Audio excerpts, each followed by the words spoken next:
Good morning, Chris. Can you please introduce yourself to the audience? Sure, yeah. My name is Chris Fairweather. I'm a PhD candidate in the School of Labor Studies at McMaster University.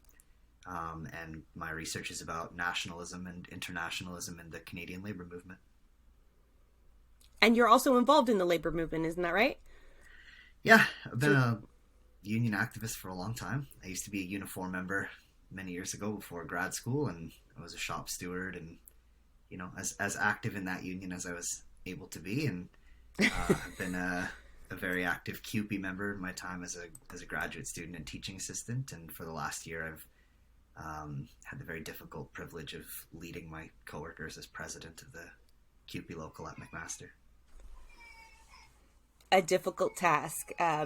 It's not a very welcoming climate for labor right now. I do appreciate you taking the time to come and discuss this issue of nationalism with us. I keep telling Santiago, like, we need to do an episode on nationalism.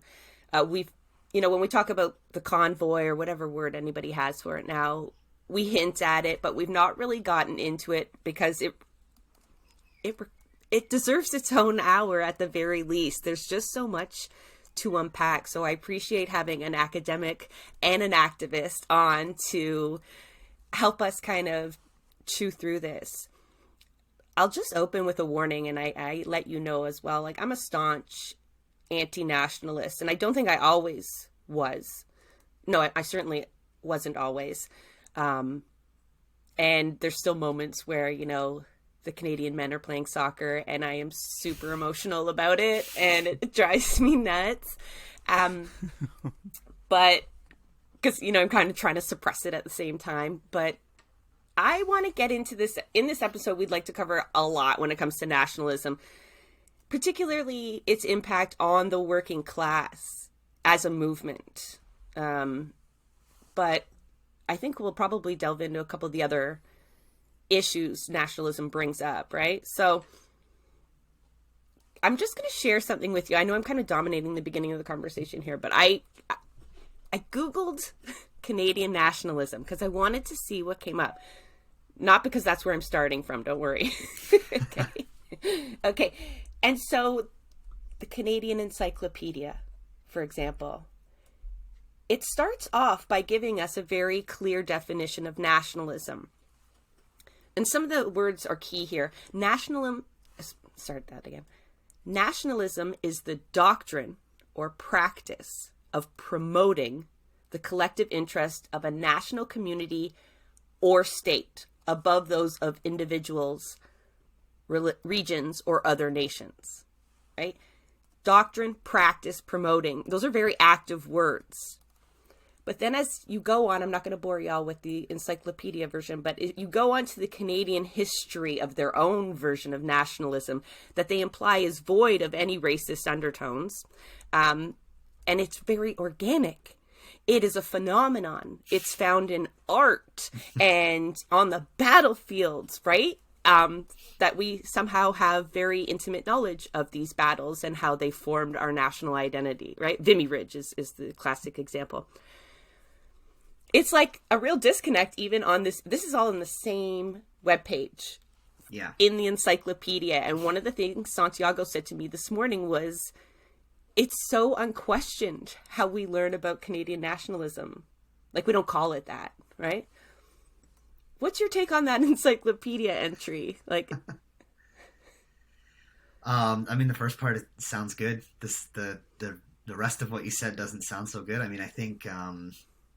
I think one of the interesting things is probably the fact that Canadian national identity is in a lot of ways less organic than, what you'd see in other parts of the world. And certainly it's less organic than the kinds of nationalism that you see in national liberation movements and in places in the world where people are, sort of actively oppressed by a colonizing force or, outside imperialist force. I think there's been a bit of an attempt or tendency in parts of the Canadian left and certainly in the labor movement to try to cast Canada in the role of like an oppressed people. And certainly like our economy and our politics and our culture are dominated by American politics and economics and culture. And, you know, you talked about the convoy, and we can have a discussion about the links between the populism we see in Canada and the obvious influences from the United States. But Canada is not an oppressed nation. Canada is a junior partner in American imperialism. Canada is a settler colonial state. I think that when a lot of people close their eyes and think about what Canada is, they picture Mounties and they picture beavers and they picture maple syrup and they picture all the hokey stuff. They picture Tim Horton, and they picture white people. And I think that's important. I think as much as the Canadian identity is also like a thing that's in flux because it's so inorganic, it's sort of deliberately being constructed and it's contested, and we're obviously living through a moment where more liberal forces in society are trying to construct the Canadian identity as very multicultural, multinational. But there are still many people in our society who think about the old stock Canadian, right? And there are a lot of people, especially today. I was just reading a thing in the Windsor Star that, you know, people are very concerned about refugees and migrants, especially crossing the border irregularly at Roxham Road and things like that. And, so I think from the way in which the Canadian state is a settler colonial project to the way that we express our anxieties about immigrants, I think that the whiteness of Canada in many people's minds is kind of difficult to ignore. I mean, you have to be deliberately trying to ignore it, I think. Well, it is very deliberate, isn't it? Like the Canadian Encyclopedia essentially explicitly states that there is a European version of nationalism that is born through racial superiority, and it doesn't mention statescraft at all. And I did kind of want to talk about that because when you say it isn't organic, that means it is produced by human hands and minds, and for a certain purpose. That was one of the biggest eye-openers for me when I took political science, was learning the formation of the nation state and the statescraft that goes into shaping that image of Canadian, of an American. And it's funny, I think quite often our image is in contrast to the United States, right? So obviously they have to play that villain role because a lot of our identity is based on how we are better than them in certain aspects. Better than Americanism. Yeah. Sometimes we're asked to be grateful, right? Just because we're not that. But we don't learn about statescraft. We don't learn that we're taught to embrace this nationalism unquestionably, right? This is done to children early. I asked my little one, we're talking senior kindergarten, why did they make you stand for the anthem? Did they tell you? He's like, no. I go, nothing. No, but we have to take our hat off too. I'm like, okay, but did they explain that to you at all? Like the significance or why? Nope, just you'll get in trouble if you don't. And I'm like, well, you tell them your mama says you don't have to sit for nothing, or you don't have to stand for anything, especially if they can't explain it to you why, right? And I'm like, but don't do that if it makes you feel uncomfortable, because it's not really a comfortable thing to do. It's something that's absorbed unquestionably. Why? Why don't we question that until we do, right? I don't know. Your guess is as Chris. Good as mine. I mean, I think it's something that's like, it's just very easy to absorb. And I think that when people are challenged about why, like if someone comes up to you and they say that Canada's the greatest country to ever exist, and there are a lot of people who just think that sort of unreflexively, right, without even a moment of thought about it. If you challenge them on why they think that is the case, that you get public health care, you get, I don't know, cottage country, you get the natural environment. People will tell you things about how accepting we are, how tolerant as a society we are, how often we say sorry, how often how polite and deferent we are. And what's interesting is like the people who are beating the drums of nationalism the loudest, and certainly like the populists and folks on the far right, are the ones who are putting all of those things under strain, right? Putting the public healthcare system under strain, putting our shared willingness to embrace newcomers under strain, putting the natural environment under strain. And so, you know, I think that's an interesting point to tug at a little bit. That like so many of the things that make us feel like Canada is a good place, for good reason, because they're good things. Once we start thinking about those things and valuing them in this abstract formulation of like the national identity or the nation state, all of those things that we care so much about go right out the window. And I think the reason for that is exactly what you're gesturing to, which is that, you know, if we try to see society as a state, we take a bourgeois lens, and what defending the nation state ends up meaning is defending Gale and Weston and defending the Rogers family and all of that sort of stuff. And so that's they would probably be listed as top Canadians, right? If we were to make a list of great Canadians of all time, for sure it would be filled with capital.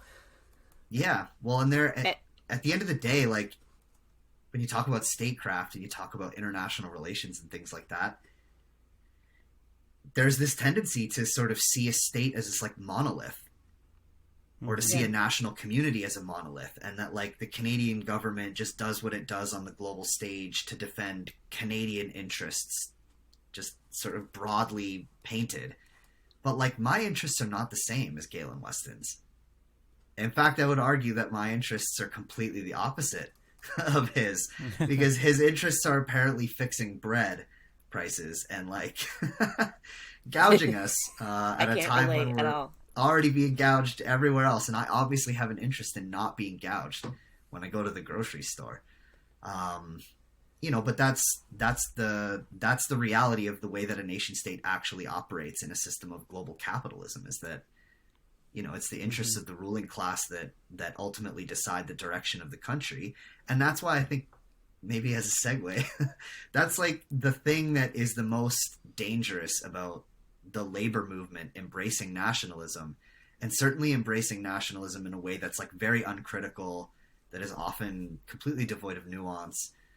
Because at the end of the day, you end up becoming your own sort of like a junior partner in whatever the interests are that the nation state is advancing, which are always the interests ruling of class. capital. Right? Okay.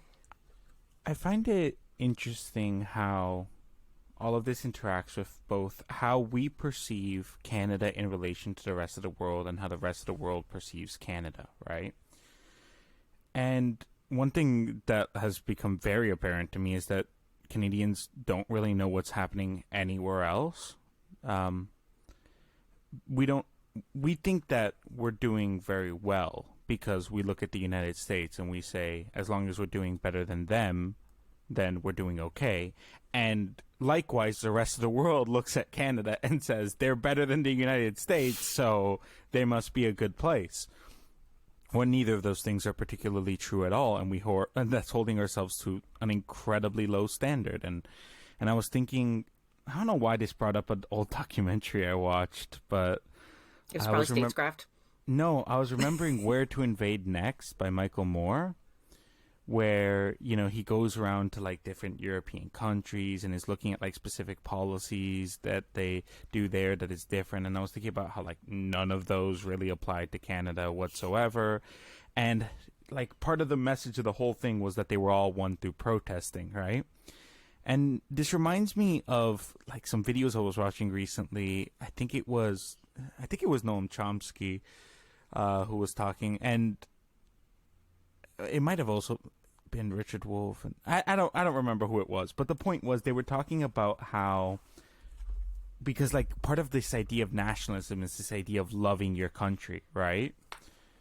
But how they were saying that, like, no, like, first of all, you don't love countries, you love people. But second of all, if you were to really love your country, quote unquote, like, that means that you're going to fight to fix the things that are wrong with it and stand up against the injustices within it and stand up for the people within it. And that seems to be something that's completely disconnected from people who, like, are more on the nationalist side in Canada, right? Like, when you complain about things that are wrong, then you're a bad Canadian. Then you're yeah. It's wrong to complain. It's wrong to fight for things that are unjust. Things have to stay the way they are. If you change them, it's no longer Canadian.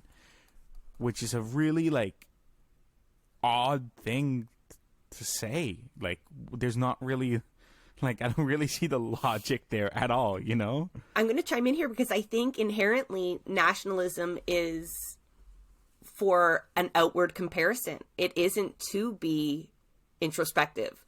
It is a comparing to others. It's an othering, right? It's an us and them.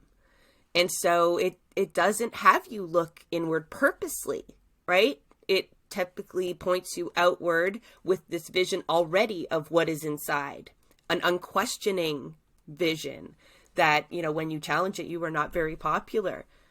You know, Santiago brought up Remembrance Day and the sensitivities, I guess is the best way to put it, around that particular holiday. And I find it's often anti-nationalists that feel very uncomfortable with the red poppy and the propaganda that surrounds it, which is like another side note I just wanted to drop. Like, we talk about propaganda from other nation states all the time. China and Russia are obviously the most obvious, but American propaganda, we kind of recognize it, but it seems like nobody seems to understand that every nation state,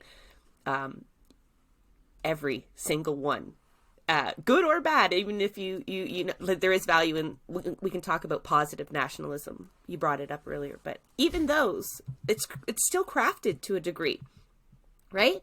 And I think that, yeah, the labor movement is certainly not immune to it, Chris.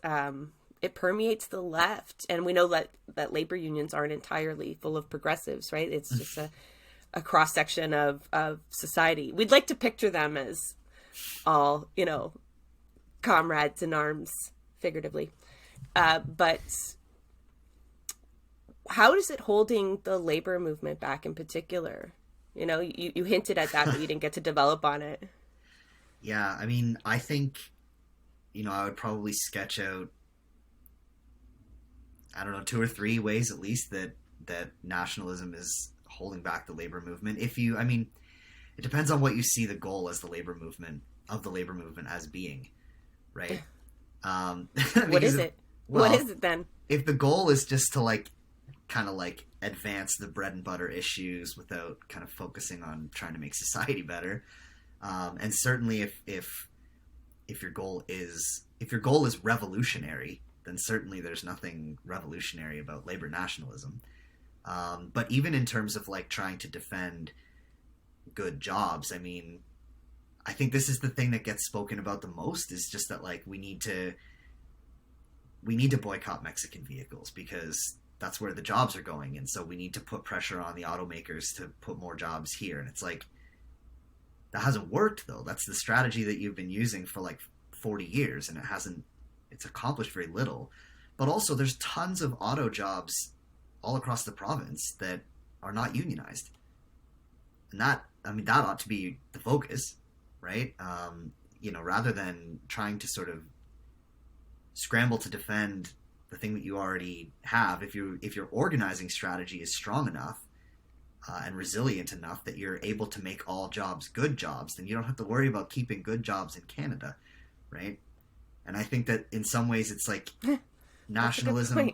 That's like, sometimes nationalism is a bit of a way to kind of like paper over weaknesses elsewhere in our organizing strategy, or you know, to distract. And certainly what you see a lot in those cases is like pointing the finger at the employer And I think a lot of the unions that practice this stuff the most are like, they're very careful to make sure, and have been for decades, to make sure that like what they're saying out loud is, we're not against the workers in these other countries. We're against the employers exploiting us and exploiting them. But at the end of the day, if your framework and your strategy never moves beyond the sort of narrow competing with one another over a limited number of jobs, all you're doing is reinforcing the underlying competitive forces, right? You're just trying to make yourself more competitive by waving the flag and trying to use that to put some leverage on people. But so I think there's that way that nationalism is kind of holding the labor movement back. I mean, I think nationalism in the labor movement is obscuring class. I don't think that it helps us understand class any better. I think it makes it more difficult to see. I think that you see a lot of class collaboration in unions under the sort of rubric of nationalism. Like, it's, you know, we want to prop up and support Canadian employers. We want to defend the interests of Canadian employers vis-a-vis competition from elsewhere. You know, during the 2008 financial crisis, the auto workers in Ontario had their collective agreements reopened twice. So they negotiated 3 agreements because the collective agreements in the United States were sort of forced open, and the employers and the government used the need for some bailout money, the apparent need anyway, for some bailout money for GM as an excuse to open up contracts and extract substantial concessions from auto workers. And the leadership really publicly took the position that like the most important thing to do in that situation was to keep the employer from out of bankruptcy, to make sure that the employer could stay in business in Canada. In Canada and in the United States, right? To make sure that GM doesn't go under. Because people see their interests as tied to their employer. And, you know, it's all about keeping those good jobs in Canada and keeping Canadian auto plants open. And, like, there's a certain intuitive logic there. Like, no one wants to lose their job. But I think the other thing that people who work in those plants will tell you if you talk to them is that they're not good jobs. They suck. They're hard. They're physically demanding, especially people who've been working in those plants for decades. Like, they've just destroyed their bodies. Like, no one is fighting to keep that job in Canada. People are fighting for their livelihoods. And that means we have to have a deeper conversation about the political economy in this country. Because people's ability to survive shouldn't be tied to a job is probably a conversation we eventually need to have. But so that's another huge problem with nationalism in the labor movement. And then obviously it makes space inside the union for other expressions of nationalism that are totally contrary to what the labor movement stands for and is attempting, right? We're trying to build a labor movement in this country that's anti-racist, right? A lot of unions are putting a lot of work into trying to be good allies, accomplices, whatever you want to call it, with Indigenous people. Yeah. How does taking up the cause of the nation state that is crushing Indigenous people, how is that conducive to being a good ally or a good accomplice with the people who are being crushed? And when you make everything that you do about nationality instead of about class, then you leave yourself open to bad actors coming into the union and being like, yeah, well, we need to defend Canada from all of these immigrants, or we need to defend Canada from, you know, the Mexican people who are taking our jobs, or whatever the tired sort of trope is that people are going to trot out. And so, you know, it makes space for racism and xenophobia in the labor movement to seep in when we're trying so hard to keep it out. It leads to class collaboration. It makes class harder to see. And it makes it way, way harder to pivot in the way that we need to right now in this moment to international solidarity, right? To building cooperative, productive, meaningful relationships with workers in the global south, right? We need to be lifting everybody up. We don't need to be, you know, taking pot shots at each other and undermining each other and seeing each other as competition. And I would say that, like, in this moment of I don't know, globalization or regionalism, or like the explosion of the multinational corporation, as like the main actor on the world stage, like, workers in every country need to be coming together. This is the whole point of a union, is that left to its own devices, the bosses will divide and conquer. They'll pit us against one another. And if we all are just acting individually on our own, we're screwed. We have absolutely no power. But if we come together, if we overcome that attempt by employers to divide us, then, we can build some power. And that's what the labor movement has always done. And what is a border, if not like a very meaningful attempt to divide people? And I think also, like, bosses have used geography within one jurisdiction to whipsaw workers, to crush unions. You move a plant from Windsor to Oakville to get away from the union in the 40s, right? Yeah. It's all just a very natural part of how capitalism functions, and falling for the logic of, like, the national border is somehow meaningful and different, has really put us on the back foot. For sure. I think that brings up, like, a whole other question of the origin of the state. We don't often, especially Canada's origin story, it's very beautiful, right? Like, it's so peaceful in comparison, again, to the neighbors to the south. And that's why we are great people, because we didn't fight for what we didn't have to fight for Canada. That's the story, essentially, that I was told in high school. But you mentioned the creation of borders, but also the creation of the nation state. Like, I don't think people understand that its purpose was logistical in nature, but to control the masses, to be able to tax clearly, to delineate power clearly. To a degree, it led to peace, in some circumstances. But in the end, it was just to carve up the masses into fiefdoms for the wealthy. And it continues to maintain this role, but now completely invisible to us. It does feel organic if you go through the education system and don't end up in a poli-sci class or some sort of history class that takes a little bit of a more deeper look. Santiago, you didn't grow up here. Well, you did, but you have a unique experience in that you maybe feel the pull of two nation states. Three, really. Three.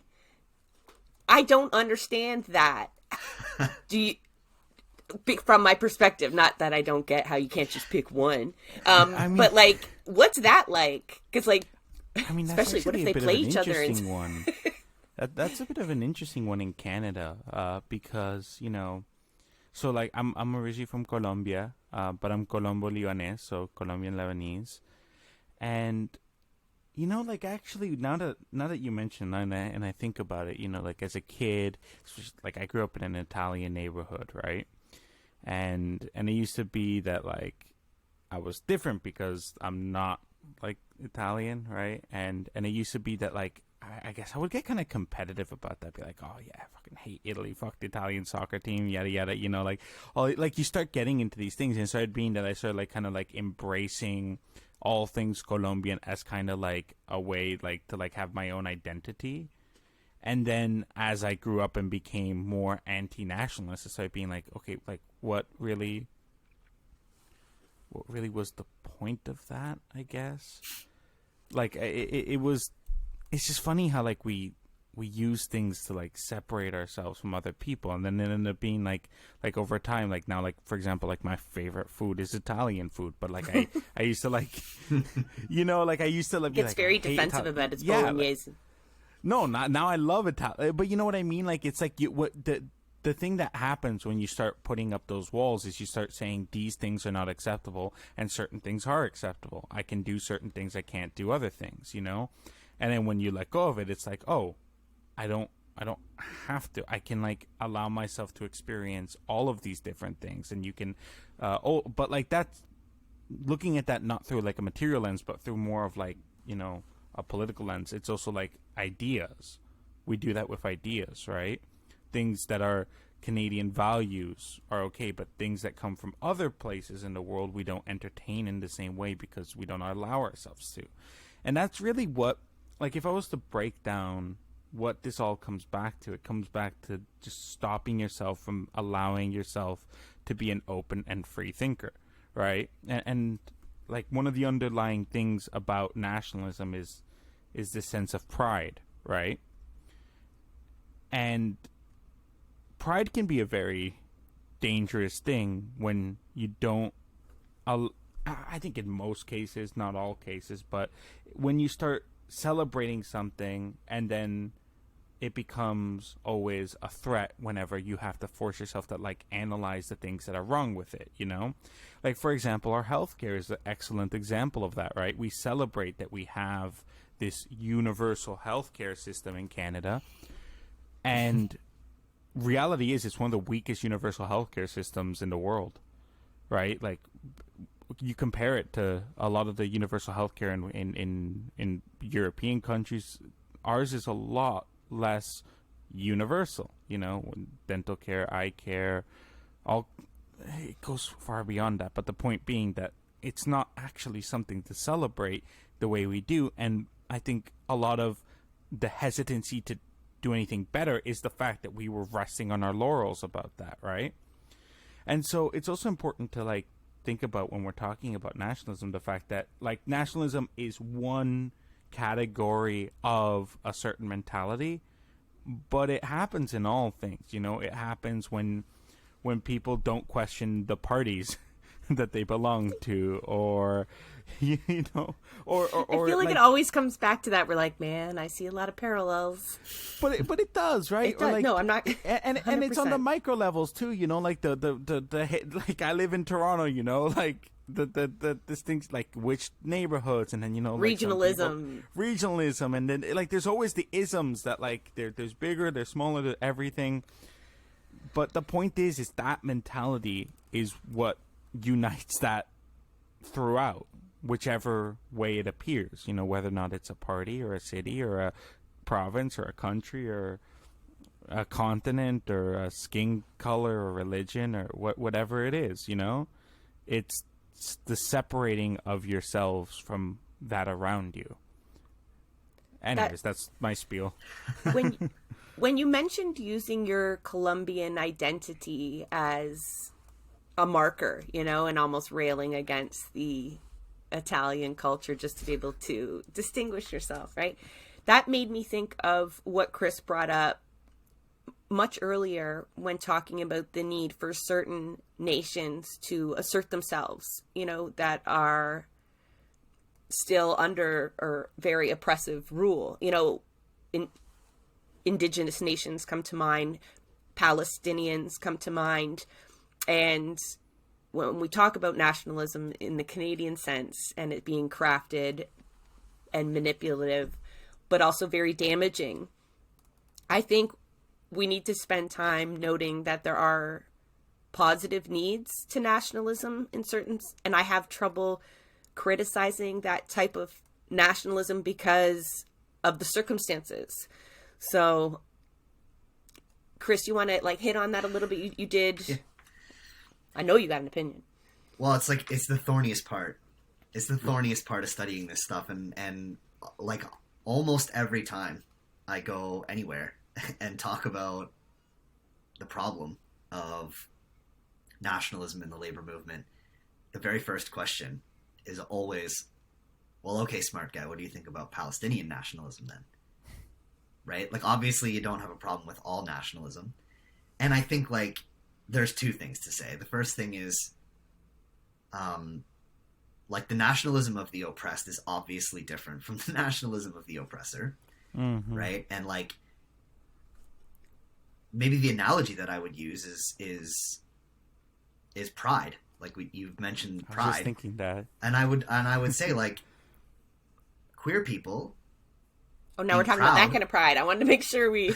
We weren't demonizing pride the first time. Okay, here we go. No. Like queer people being proud of who they are is revolutionary. It's transgressive, and it's a big fuck you to people who want them to be ashamed of who they are. And so pride is a very liberating thing when people are expressing their pride in belonging to an oppressed community. And that's true everywhere, right? Like, it's the same for black people, right? Black power and white power are not the same thing. Yeah. For very obvious reasons, right? And there's no need for straight pride. Being proud of being straight is fucking stupid. Right? I think that pride is either for accomplishments or it's to liberate yourself from shame. And if no one's trying to make you feel ashamed of something and you haven't accomplished anything, then your pride is stupid at best, and usually also oppressive, right? And therefore dangerous. And I would say that in many of the same ways, national pride can function like that. And so Palestinians being proud of their national identity and coming together and using it as a way to organize against colonialism and against apartheid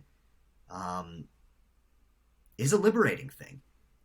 And that's very, very different to Canadian nationalism, which, as I was saying before, I think in the 70s, especially with the waffle and the sort of left nationalist movement in this country, you know, people took the position that, like, Canada is an oppressed nation and that, you know, like, Canadian nationalism is like a liberating thing, therefore, without ever paying any mind to the active role that the Canadian state played then and continues to play now as a junior partner in American imperialism, but also inside our own borders, that the Canadian national identity has been used even inside the labor movement to oppress Quebec, right?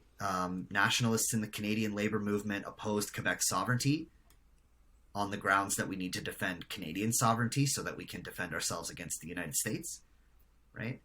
And people would certainly make the same arguments about Indigenous people, Indigenous nations in this country. Who are they not entitled to sovereignty because keeping them as part of the Canadian state is necessary to Canadian sovereignty? We occupy an admittedly complicated position in the global sort of pecking order, right? And it, I think, has been that fact has been used to kind of justify expressions of nationalism that were mostly harmful by focusing on, like, very minor ways in which they may have been helpful.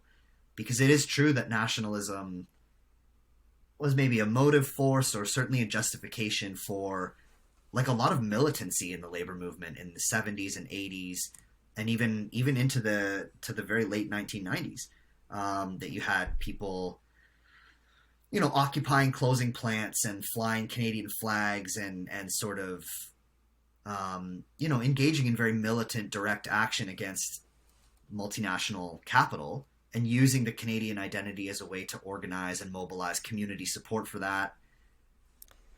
And obviously that's very different to, like, the nationalism of, like, we need to defend the borders from immigrants. But at the end of the day, it's also, like, a little bit of a distinction without a difference if what it means is that you end up letting in the bad kind because you haven't used the quote unquote good kind in a way that is sufficiently, like, nuanced or critical. And also I think, like, yeah, where it's been relevant, nationalism in the labor movement has maybe played a part in catalyzing militancy, but, like, there were also militant actions all the time in the labor movement in those decades where national identity had nothing to do with it. Canadian auto worker members occupied the Molson plant in Barrie because it was going to close, and they wanted the right to follow their jobs to the Molson plant in Etobicoke, like an hour away. There's no, you know, there was no, defend good Canadian jobs from this evil American employer to lean on, because it was, like, maybe the most Canadian employer, and it was an hour down the highway, right? But still, they managed to engage in this very militant direct action to try to win the right to keep their jobs. And so, people are fighting to defend their livelihoods. They're not fighting to defend Canada. And I think that like the attempt to frame it that way is just meant to kind of cut across political differences, to try to build as much support as possible, right? And to try to get people, your neighbor, who maybe doesn't actually give a shit about you, doesn't give a shit about your job, but presumably gives a shit about Canada, right? You can be like, well, this is an attack on all of us, and so you need to help me and my friends defend our jobs at Johnson like Controls, a selling feature, right? Or Houdel Bumper or whatever. Exactly. Yeah. It's and I think it's also true that like no matter where a nation is in this sort of like global pecking order of like imperialism, as soon as your nationalism does win the day and you get your sovereignty, that national identity is going to be used to paper over class conflict, and it's not any different. No, that's the thorniness there as well that you talked about, right? Like, it's good for now. Sure. And like there are anti-nationalist elements in the struggle for Palestinian sovereignty. There are anti-nationalists in the global South who fight back against American imperialism, but also don't support the jingoism of like rallying around their own national identity. I mean, yeah, definitely. You talked about that identity being contested, and now I'm seeing militant protests with flags in my mind, and you know where I'm going with this. Has the convoy reshaped nationalism in a way? Just let me kind of pull this out in my ADHD way. In a way, I feel like they've lifted the veil off of nationalism, because now more people cringe when they see a ginormous Canadian flag on the back of a pickup truck. And I think that's a good thing, right? I think it should feel uncomfortable when we see ourselves just kind of unquestionably following, like singing a song together. It is very cult-like if you really step back and look at it, especially when you've decided not to and you're the one person sitting and everyone else is like just cannot understand that at all. Like it does things. But now I think between like the Colin Kaepernick kneeling during an anthem and the pushback there, it's like it's a hard line now, right? The flag means this or you're out, you know. The anthem is this. Don't even change the language at all. There's pushback. And so this identity that used to be, well, it's shifted, right? It was very white, and then we tried to pretend that we were very multicultural, but now I feel like it's really openly and explicitly being challenged again to narrow that definition down to a very specific type of Canadian that drives a very specific kind of truck with a flag and a "fuck you Trudeau" bumper sticker.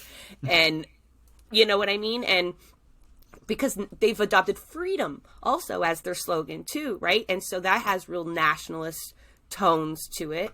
And ironically enough, yeah, on one hand, I feel like they are doing awful things with Canadian values, even though there are no Canadian values. So like, it would be good if we just didn't have that. But what they're doing is worse. But also, for people who are paying attention, it has that flip side where they've cracked that can open on nationalism, where we can actually now talk about what it means to fly that flag in someone's face, you know, and that it sets to stand you apart from other people, namely folks who are not Canadian, a real racist kind of expression now. So I don't know. At one point, I thank them for like allowing more folks to look at the flag and the nation state in a different way, but it is terrifying the way that they are contesting Canadian values, but also the way the Liberals are doing it is just as bad for me, because it speaks to that Indigenous sovereignty you talked about earlier, where they, in their reconciliation mode, like I'm rolling my eyes for people who can't see, like they are adopting Indigenous culture and Indigenous nations into Canadian identity. in a really superficial way, right? In the same way we talk about that we work our healthcare into our identity but don't protect it. I think it's a maneuver against Indigenous sovereignty, not of reconciliation, because that would be matched by other actions, right? That said you do truly see them as Canadian and value them as much as you do your white Canadian. That means their water, their education, their housing, and all of that. But they don't. But they're working that into the imagery and what we put out there. And that speaks to, keeping Quebec in Quebec, or keeping Indigenous nations from getting land back. Do you have any comment on all of that, dumb? Santiago's laughing. He's like, I don't even know where to start. Yeah, I mean, I feel like you're right. I mean, I think it's true that, like, for kind of liberals and maybe even kind of social democrats or, like, left liberals, even, like, moderate conservatives, probably, like, a lot of what happened in the occupation of Ottawa, it was probably very, very alarming. And I think that the risk is that people will look at it and say, that's not Canada. These people don't represent Canada.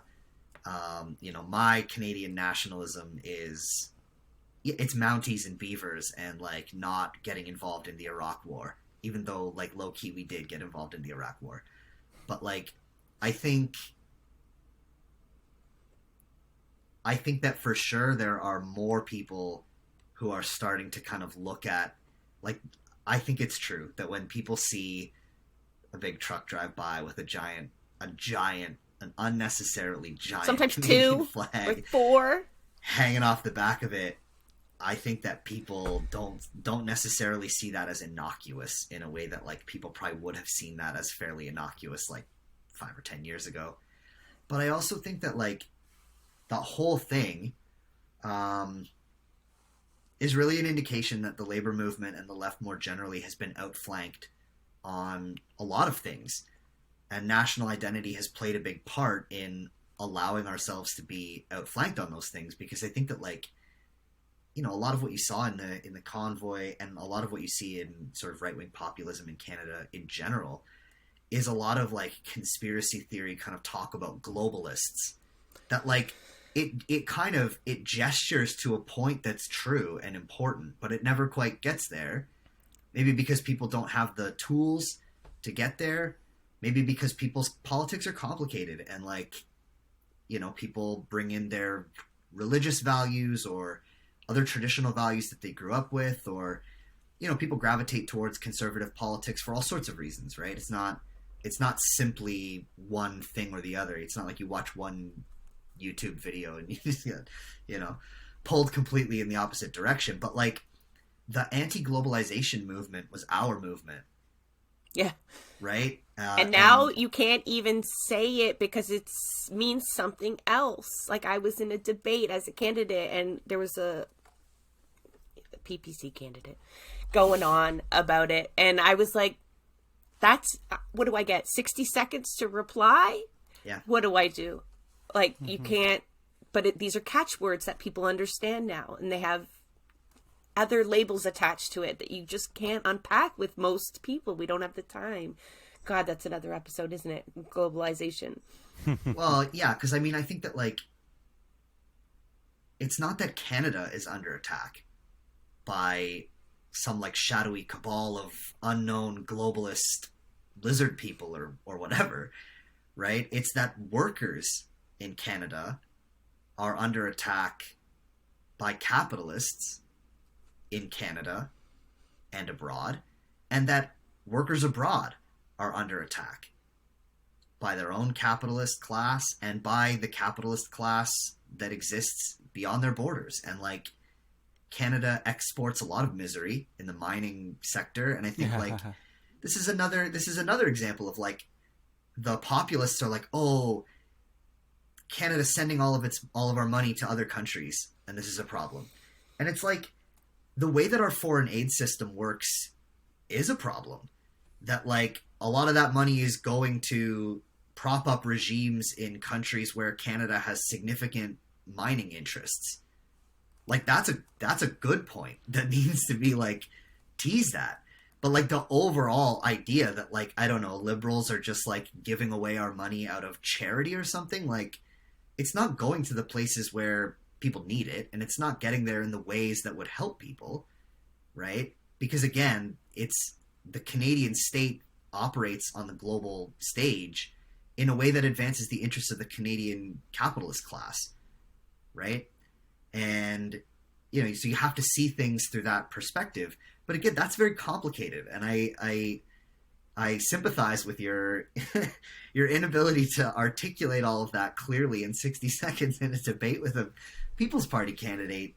But I think it's by making everything about Canada and nationality, rather than making things about like a little bit more of a complex analysis of our political economy, we've left the door right open to Pierre Poilievre and his ilk coming in and picking up that little thing that we've made important, which is nationality in the labor movement, and then running with it and being like, you know what's a threat to Canada? Roxham Road. You know what's a threat to Canada, right? It's Justin Trudeau sending all of our money to other countries. You know what's a threat to Canada? Da da da da da, right? I always was aware that like nationalism exists on the left, but I'm really mad now after you describing it that way, because we did leave the door open, and we still do, because now that I am an anti-nationalist and the lenses are off, those rose-colored glasses that Santiago needs to find are gone, and I just don't get it, you know? Like, they're still doing it even though they're aware. So the best example I can give is the use of the word Canadians. When politicians are talking and they're talking about policies that will lift up Canadians.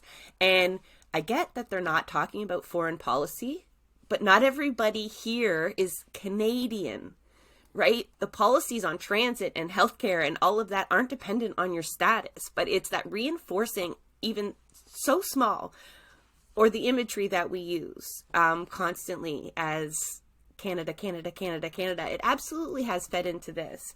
Please, Santiago, so I don't rant. I just remembered a story that...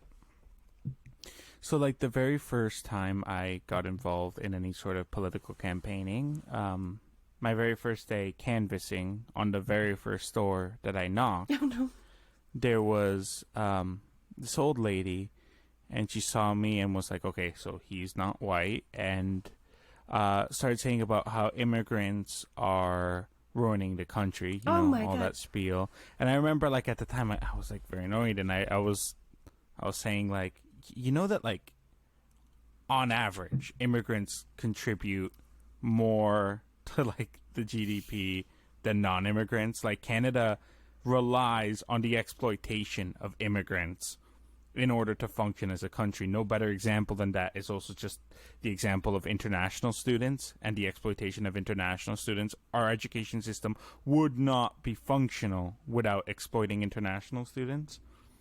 But it's just like that blame redirection to like non-Canadian things when really what Canadian identity is relies on that exploitation. Canada has, like you said, Canada has the most mining companies in the around the world. Canada would not function without the exploitation of the natural resources of other countries, without the exploitation of people, of temporary foreign workers, of international students. So, like, in all of these different ways, the very thing that we celebrate relies on that, but then those very same people get blamed. And it's just such a vicious thing that is so not questioned, and it's so frustrating.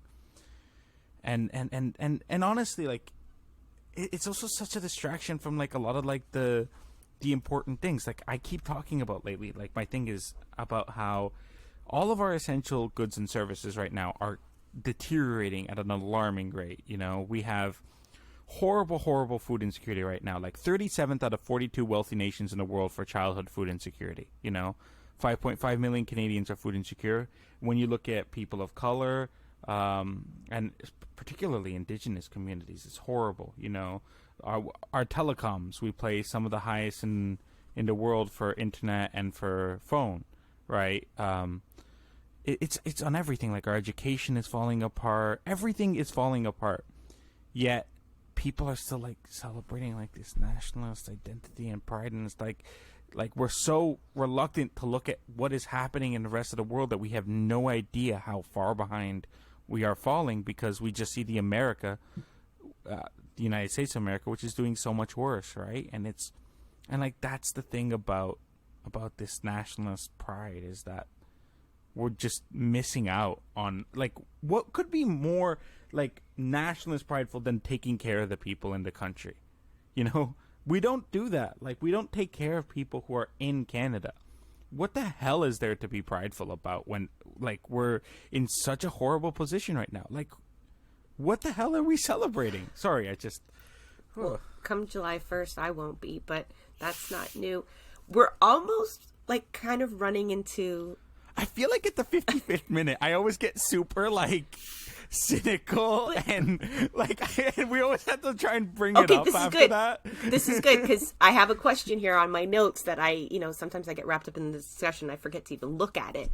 But, big question. And now I'm even more convinced we can't really control what the convoy does yet, right? We organize in our own communities. We talk to our friends and family. We do what we can, but we sure as hell can make influence on what the electoral left and labor movements are doing, right? That's where we are. That's where we're doing our work right now. And how do we start to combat the nationalism that exists in labor unions, which are essentially, again, just a cross-section of our communities, right? Just organized in their workplace. And the political parties. Like, how do we start... Because there's so many narratives that we challenge all the time, that we think are important to challenge. And I feel like this one kind of just sits there, like it's not as important on the left to reshape how we talk. We've done really good in terms of how we recognize each other and understand intersectionality and all of that. But nationalism seems to be that thing on the back burner that we won't challenge head on in our spaces. And what you said earlier leads me to know now that it's a huge detriment not to, right? It's not enough for me to be anti-nationalist and my children. Like, we need to make sure that we aren't incorporating that same language and that same misuse of communications, to shape that Canadian value imagery and to prioritize Canadians over other people, over other workers. And I love two things, that the Status for All movement that a lot of folks might have seen over the weekend. They had a national day, and that is to make sure every worker, regardless of their status legally, is given enough status to enjoy the rights that we do, whatever protections we do have, that they as well, because currently they don't, right? We exploit the labor that Santiago was talking about, and folks earn less than minimum wage because they're not Canadian. They don't enjoy Labor Act at all. Healthcare, even though they do have to pay taxes as workers. And one of the reasons that the Workers Action Center and Migrant Workers Network was created, one, out of need. There was a need for this, but also to challenge the nationalist, racist sentiment that exists in leftist movements and in the labor unions. Very rarely will organized labor advocate for migrant workers, right? Because that doesn't, in the immediate time, benefit their own workers, their paid dude members. But this challenges that. It asks us to advocate for workers because they're workers, just because they're workers. And because they're human, and it challenges those nationalist sentiments. So I'd like to see more of that replicated, where, international students play a key role in student movements, and that is highlighted, even if it is less popular and harder to get people on board, because we do inherently care about Canadians more than other people. And people who want to challenge that, the example I often give them is if a plane crashes. and we are given the nationalities of the people on board. And it only really matters to us if there were X amount of Canadians on board, right? It ceases to even be these are national tragedies that we refer to, not international ones. No. And you know this to be true, right? Everyone listening knows this to be true. When massacres happen on particularly the non-white side of our globe, we do not change our profile pictures. We do not have a national day of mourning. We don't lower our flags because we don't care as much. Because they're born on different dirt. That's how I explain it to my kid.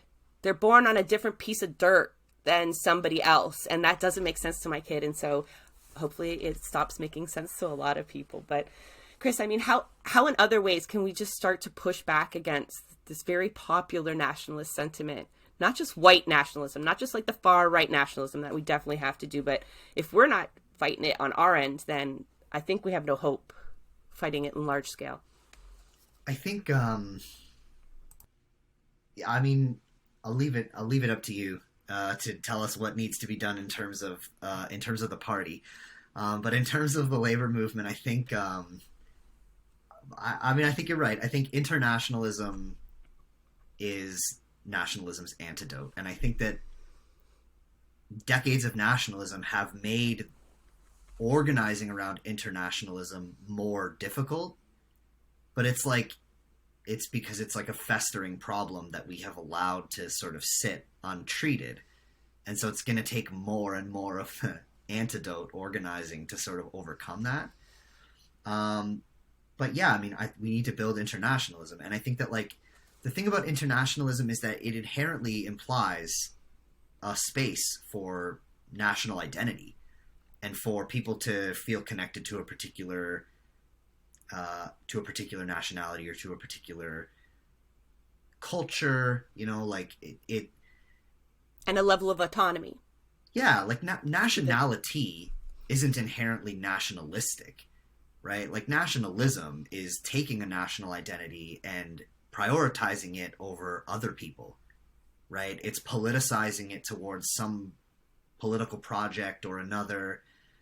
It's not inherently like a consequence of the fact that we come from different places. And I think that like internationalism obviously implies that we're from different nations and that we're coming together to build across that difference. And it doesn't mean obliterating those differences.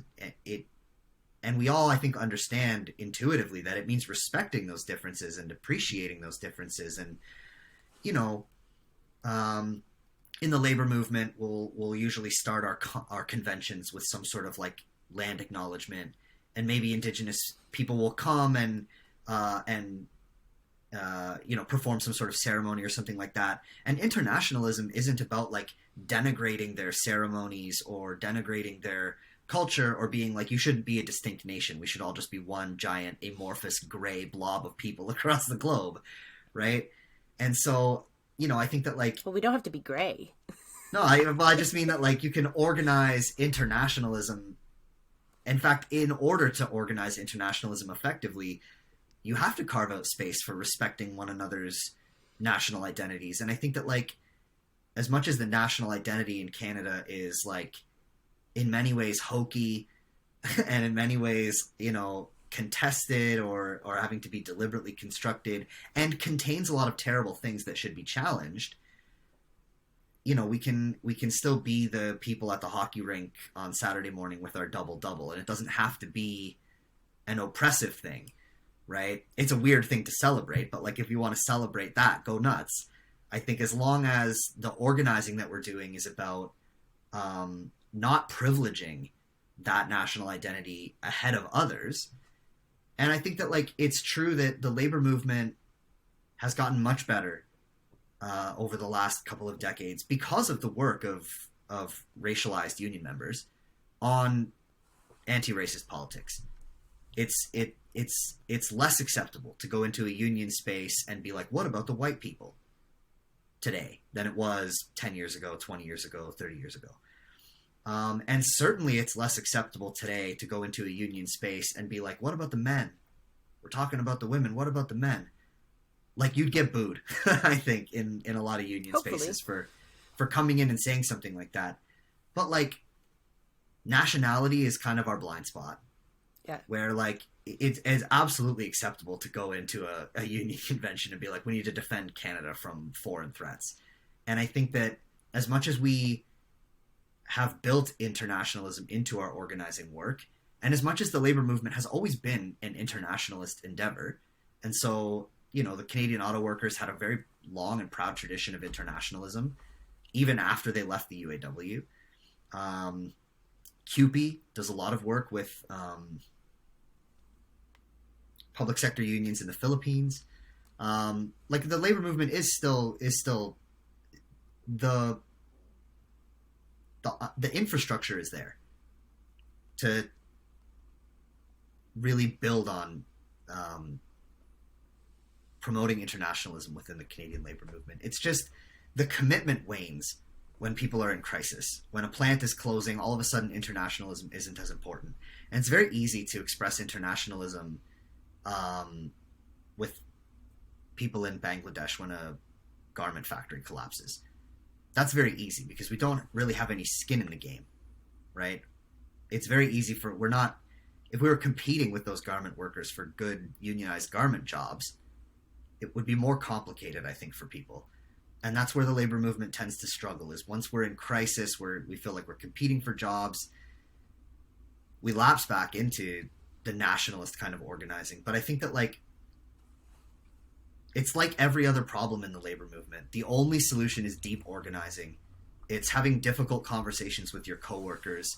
Union education has to get a lot better in terms of inoculating organizers around this particular issue and training organizers to talk to their coworkers in ways that are not nationalistic, in ways that promote internationalist struggle, right? Doing more work to try to build meaningful connections with workers in other places. Because I think when you bring people into the labor movement and you politicize them in a way that challenges business unionism, in a way that challenges nationalism and racism and sexism and transphobia and all the rest of it. I mean, this is kind of the other thing, is like we have to be fighting on all of these fronts at once.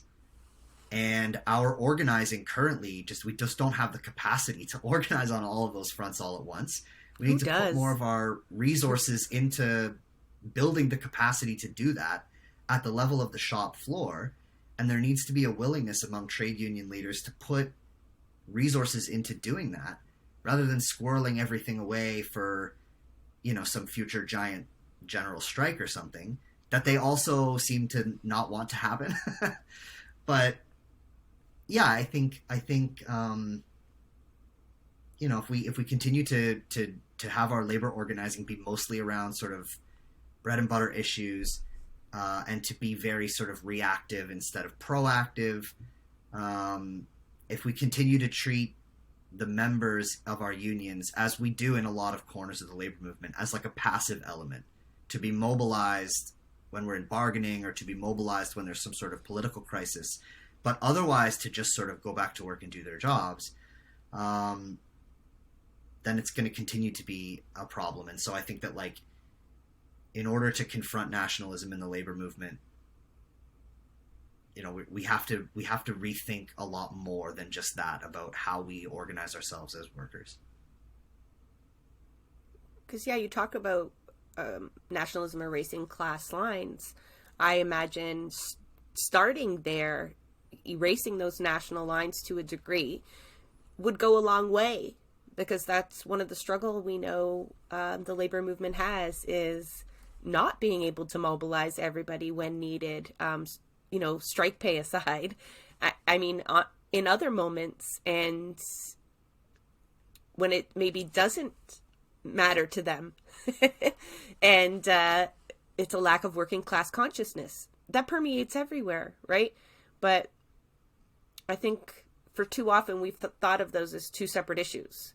You know, like, we maybe recognize them both as problems in terms of consciousness, but not tied them together so clearly.